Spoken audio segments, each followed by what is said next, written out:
কর্মীদের অধিকার ক্ষুণ্ণ করবে এমন অভিযোগে সরকারের প্রস্তাবিত শ্রম আইন বাতিলের দাবিতে সাধারণ ধর্মঘটের ডাক দেয় শ্রমিক সংগঠন সিজিটিপি। স্থানীয় সময় বুধবার পর্তুগালের রাজধানী লিসবন থেকে কোনো দূরপাল্লার ট্রেন ছেড়ে যায়নি, আবার শহরেও কোনো ট্রেন প্রবেশ করেনি। স্টেশনে এসে অনেক যাত্রী ট্রেন বাতিলের খবর পেয়ে ফিরে যান।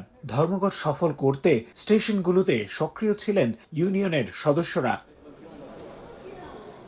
ধর্মঘটের কারণে মধ্যরাত থেকেই বন্ধ রাখা হয় মেট্রো রেল স্টেশনগুলোর প্রবেশপথ। সীমিত আকারে বাস চললেও দীর্ঘ সময় অপেক্ষা করতে হয়েছে যাত্রীদের। অনেক পর্তুগিজ কর্মী কাজে না গেলেও গণপরিবহন সংকটের কারণে কাজে যেতে বাধ্য হওয়া অভিবাসী ও অন্যান্য কর্মীরা ভোগান্তিতে পড়েন। ধর্মঘটের কারণে বাস, মেট্রো, কম্বো সবই বন্ধ।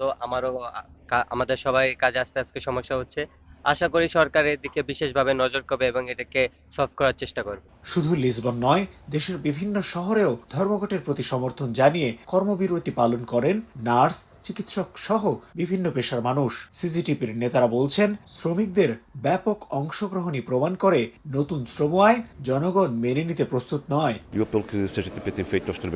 সিজিটিপি শ্রমজীবী মানুষকে তাদের দাবি আদায়ে ঐক্যবদ্ধ হওয়ার আহ্বান জানিয়েছে। সম্মিলিত আন্দোলনের মাধ্যমে এই অন্যায্য আইন বাতিল করতে সরকারকে বাধ্য করা সম্ভব। এত মানুষের দাবি সরকার উপেক্ষা করতে পারবে না।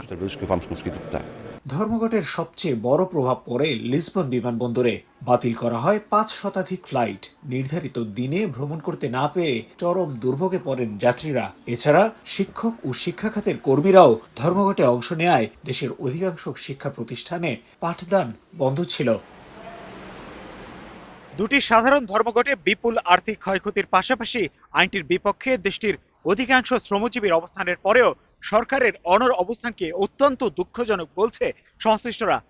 বিপুল গণদাবি উপেক্ষা করে এ আইনটি বাস্তবায়ন করা হলে এটি পুরো পর্তুগালকে অস্থিতিশীল পরিস্থিতির দিকে ঠেলে দিবে বলে মত তাদের।